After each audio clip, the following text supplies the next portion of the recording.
முழுவதுமாக குளிரூட்டப்பட்ட இந்த அரங்கத்தில் 600 பேர் உட்கார்ந்து திருமண வைபவத்தை பார்க்கின்ற அளவிற்கு வடிவமைக்கப்பட்டிருக்கின்றது. ஒரே முறையாக 250 பேர் உட்கார்ந்து உணவருந்துகின்ற வகையில் இந்த கட்டிடம் வடிவமைக்கப்பட்டிருக்கின்றது. 40க்கும் மேற்பட்ட 4 சக்கர வாகனங்கள், 200க்கும் மேற்பட்ட 2 சக்கர வாகனங்கள் பார்க்கிங் வசதி ஏற்படுத்தி தரப்பட்டிருக்கின்றது. மாண்புமிகு தமிழ்நாட்டுடைய முதலமைச்சர், எங்கள் உயிரினு மேலான அன்பு தலைவர் தளபதி அவருடைய அருந்தவ புதல்வன் இந்த திருமண மாளிகையை வருகின்ற 8ஆம் தேதி மக்கள் பயன்பாட்டிற்கு கொண்டு வருகிறார் என்பதை மகிழ்ச்சியோடு தெரிவித்துக் கொள்கிறேன்.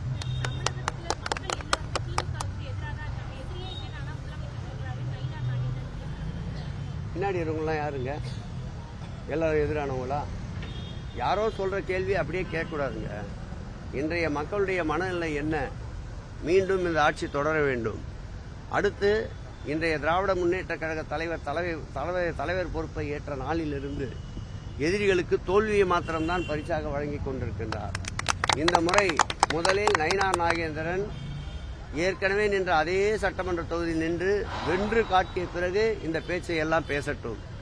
இன்றைக்கு மக்களோடு கூட்டணி வைத்திருக்கின்ற மாண்புமிகு முதல்வர் அவர்கள், மக்களின் முதல்வர் அவர்கள், நாங்கள் பொதுமக்களிடம் சென்று பொதுமக்களை சந்திக்கின்ற போது மக்கள் பிரதிநிதிகள் எப்பொழுதுமே ஒரு ஆட்சியினுடைய அடுத்த தேர்தலுக்கு முன்பாக மக்களை சந்திக்கின்ற பொழுது ஒரு அதிருப்தியான நிலை ஏற்படும். ஆனால் எங்களை மக்கள் மகிழ்ச்சியோடு வரவேற்கின்றார்கள். சிறு சிறு குறைகளை எங்களிடம் சுட்டிக்காட்டுகிறாரே தவிர கோபப்படுவதில்லை. அந்த குறைகளையும் நிறைவாக்க வேண்டும் என்று மாண்புமிகு முதல்வர் உத்தரவிட்டிருக்கின்றார். அதனால்தான் களத்திலே நின்று கொண்டிருக்கின்றோம், எங்கும் ஓடி ஒளிந்து கொள்ளவில்லை. தினந்தோறும் நீங்களும் ஊடகத்துறையினர் எங்களை பின்தொடர்ந்தான் வருகின்றீர்கள். நீங்கள் 7 மணிக்கு பார்த்தால் நாங்கள் களத்திலே இருக்கின்றோம், இரவு 11 மணிக்கு பார்த்தாலும் களத்திலே இருக்கின்றோம். ஆகவே மக்கள் இயக்கமான மக்களோடு பயணிக்கின்ற இந்த இயக்கத்திற்கு 2026 பெரிய அளவில் வெகுமதி அளிப்பதற்கு மக்கள் தயாராக இருக்கின்றார்கள். 2வது முறையாக முத்துவேல் கருணாநிதி ஸ்டாலின் முதலமைச்சராவதை எந்த சக்தியாலும் தடுக்க முடியாது.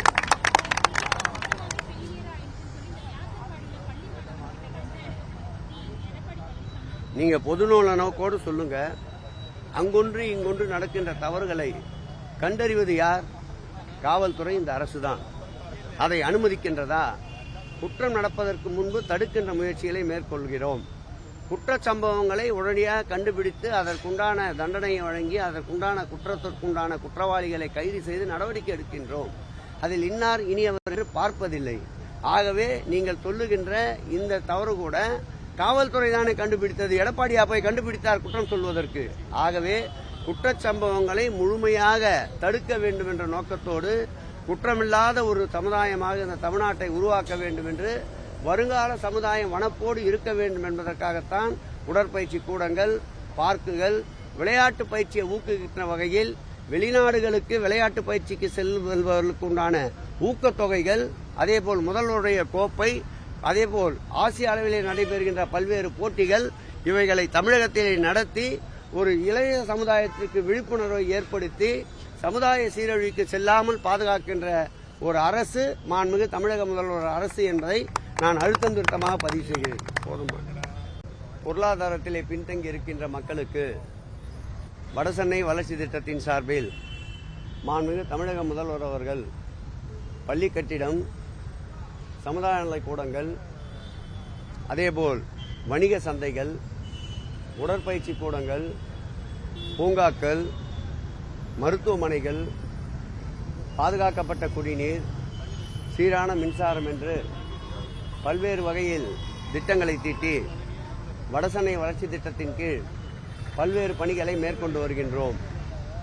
அதில் நேற்றைக்கு கூட கொளத்தூர் தொகுதியிலே முழுவதுமாக மருத்துவ சேவைக்காக கட்டணம் இல்லாமல் டயாலிசிஸ் சென்டர், இரத்த சுத்திகரிப்பு நிலையம் ஒன்றை துவக்கி வைத்தார். பொழுதுபோக்கிற்காகவும் உடற்பயிற்சிக்காகவும் ஒரு ஏரியை ஒட்டி மிக பிரம்மாண்ட அளவில் ஒரு பூங்காவை திறந்து வைத்தார்.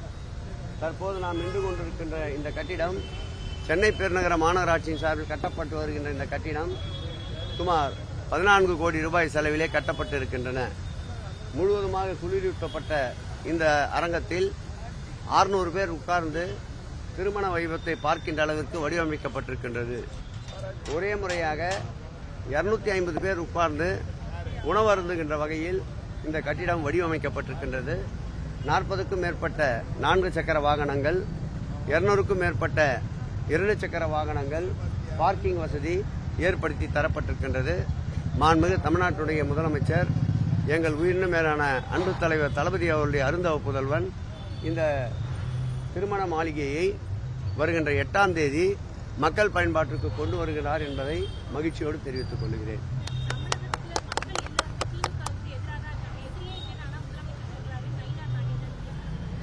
பின்னாடி இருக்கவங்களாம் யாருங்க? எல்லாரும் எதிரானவங்களா? யாரோ சொல்ற கேள்வி அப்படியே கேட்கக்கூடாதுங்க. இன்றைய மக்களுடைய மனநிலை என்ன? மீண்டும் இந்த ஆட்சி தொடர வேண்டும். அடுத்து இன்றைய திராவிட முன்னேற்ற கழக தலைவர் பொறுப்பை ஏற்ற நாளிலிருந்து எதிரிகளுக்கு தோல்வியை மாத்திரம்தான் பரிசாக வழங்கிக் கொண்டிருக்கின்றார். இந்த முறை முதலில் நயினார் நாகேந்திரன் ஏற்கனவே நின்ற அதே சட்டமன்ற தொகுதியில் நின்று வென்று காட்டிய பிறகு இந்த பேச்சை எல்லாம் பேசட்டும். இன்றைக்கு மக்களோடு கூட்டணி வைத்திருக்கின்ற மாண்புமிகு முதல்வர் அவர்கள், மக்களின் முதல்வர் அவர்கள், நாங்கள் பொதுமக்களிடம் சென்று பொதுமக்களை சந்திக்கின்ற போது மக்கள் பிரதிநிதிகள் எப்பொழுதுமே ஒரு ஆட்சியினுடைய அடுத்த தேர்தலுக்கு முன்பாக மக்களை சந்திக்கின்ற போது ஒரு அதிருப்தியான நிலை ஏற்படும். ஆனால் எங்களை மக்கள் மகிழ்ச்சியோடு வரவேற்கின்றார்கள். சிறு சிறு குறைகளை எங்களிடம் சுட்டிக்காட்டுகிறாரே தவிர கோபப்படுவதில்லை. அந்த குறைகளையும் நிறைவாக்க வேண்டும் என்று மாண்புமிகு முதல்வர் உத்தரவிட்டிருக்கின்றார். அதனால்தான் களத்திலே நின்று கொண்டிருக்கின்றோம், எங்கும் ஓடி ஒளிந்து கொள்ளவில்லை. தினந்தோறும் நீங்களும் ஊடகத்துறையினர் எங்களை பின்தொடர்ந்தான் வருகின்றீர்கள். நீங்கள் 7 மணிக்கு பார்த்தால் நாங்கள் களத்திலே இருக்கின்றோம், இரவு 11 மணிக்கு பார்த்தாலும் களத்திலே இருக்கின்றோம். ஆகவே மக்கள் இயக்கமான மக்களோடு பயணிக்கின்ற இந்த இயக்கத்திற்கு 2026 பெரிய அளவில் வெகுமதி அளிப்பதற்கு மக்கள் தயாராக இருக்கின்றார்கள். 2வது முறையாக முத்துவேல் கருணாநிதி ஸ்டாலின் முதலமைச்சராவதை எந்த சக்தியாலும் தடுக்க முடியாது.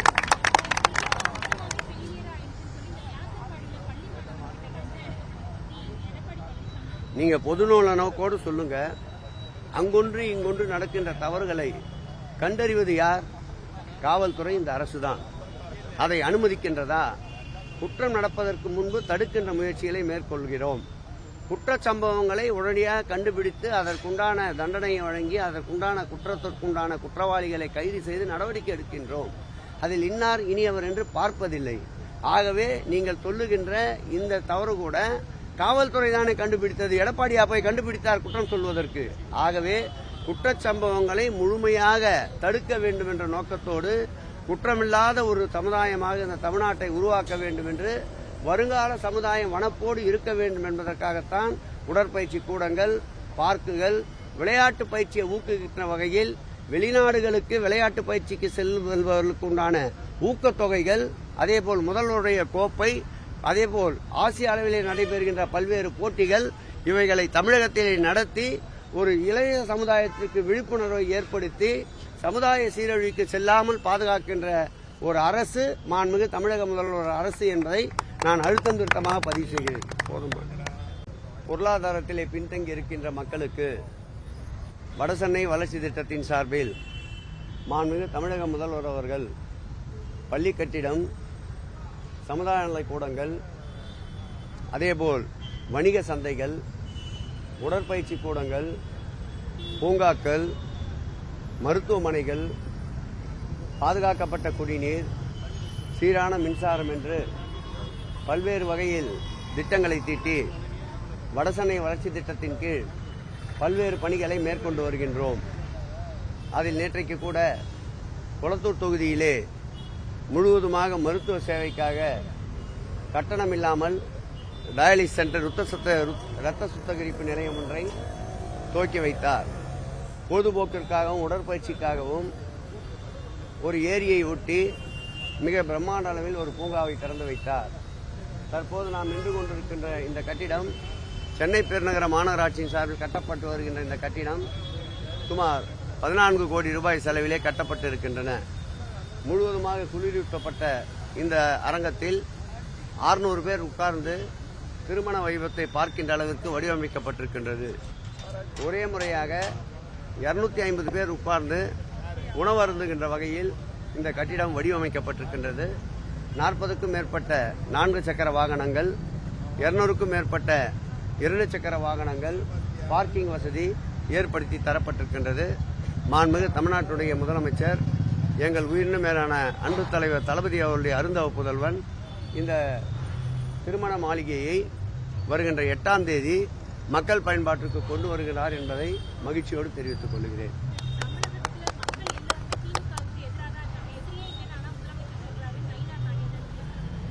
பின்னாடி இருக்கவங்களாம் யாருங்க? எல்லாரும் எதிரானவங்களா? யாரோ சொல்ற கேள்வி அப்படியே கேட்கக்கூடாதுங்க. இன்றைய மக்களுடைய மனநிலை என்ன? மீண்டும் இந்த ஆட்சி தொடர வேண்டும். அடுத்து இன்றைய திராவிட முன்னேற்ற கழக தலைவர் பொறுப்பை ஏற்ற நாளிலிருந்து எதிரிகளுக்கு தோல்வியை மாத்திரம்தான் பரிசாக வழங்கிக் கொண்டிருக்கின்றார். இந்த முறை முதலில் நயினார் நாகேந்திரன் ஏற்கனவே நின்ற அதே சட்டமன்ற தொகுதியில் நின்று வென்று காட்டிய பிறகு இந்த பேச்சை எல்லாம் பேசட்டும். இன்றைக்கு மக்களோடு கூட்டணி வைத்திருக்கின்ற மாண்புமிகு முதல்வர் அவர்கள், மக்களின் முதல்வர் அவர்கள், நாங்கள் பொதுமக்களிடம் சென்று பொதுமக்களை சந்திக்கின்ற போது மக்கள் பிரதிநிதிகள் எப்பொழுதுமே ஒரு ஆட்சியினுடைய அடுத்த தேர்தலுக்கு முன்பாக மக்களை சந்திக்கின்ற பொழுது ஒரு அதிருப்தியான நிலை ஏற்படும்.